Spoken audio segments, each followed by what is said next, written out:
airport at the time, and it was just one of those things. We all know what happened that day. Certainly that was a tragedy, and I just started to think, if I died today, where would my life be? Like, would I have been able to make an impact on anybody?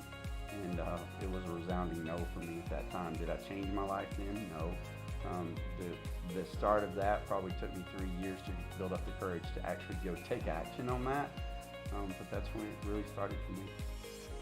We had 2 little boys at the time. They were 4 and 1, and Dad wasn't there very much. He was always out in the field working, putting in tons of hours to be able to let me stay home and raise those little boys. So we knew we had to do something else and get that time back, because they weren't going to stay little forever. As much as I do love my job as a pilot, you still have a boss, you still have a schedule. If something comes up, it's hard to get out of that. So to be able to have that feeling of somebody holding you back, it's never felt, good. It's always kind of made you feel a little claustrophobic, I guess is the word. So for me, that was when I basically realized that I needed to change. Kind of a little bit deeper in my story. So we had been living in China for about 7 years, and our family loved it there. All of us were thriving except for my husband, who had gotten very sick. And so we tried to push through and stay there. I'd finished up an administration degree, and I was going to be the principal at this school, and we were going to just kind of stay there forever. Our kids were happy, but my husband was just so sick, so we had to come back here. And so I was back teaching high school math, and I had been applying for different principal jobs and trying to get my license transferred over, all of those logistics things while trying to get sorted back in America. And then I found out that because of the fact that I'd been overseas, that my administration degree that I just finished wasn't going to be honored by the state.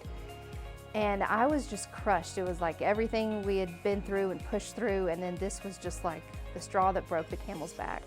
And I just remember sobbing on the couch, and I don't really do that.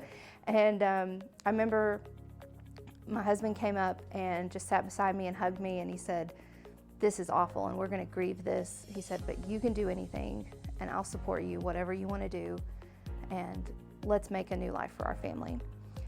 And that night, I put in my resume on ZipRecruiter, and I started interviewing with Symmetry the next day.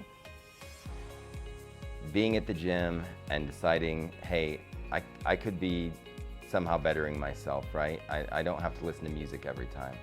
And I began listening to inspirational YouTube videos, things like that, and it really had me rethinking things from an emotional intelligence standpoint like I never had before. And it was that moment and little incremental moments in between that led me to finding the opportunity here at Symmetry.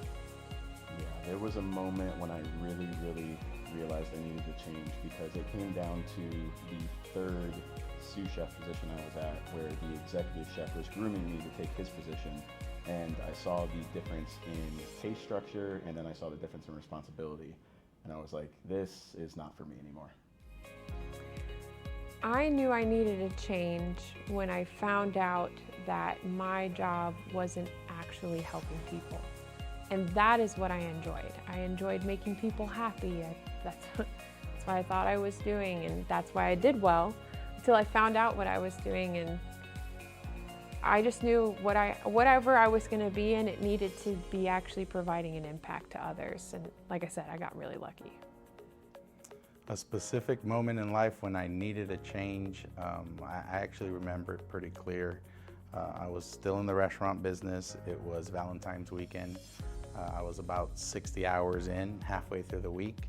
I already had interviewed with Symmetry, so it was in the back of my mind of, can I do it, can I not?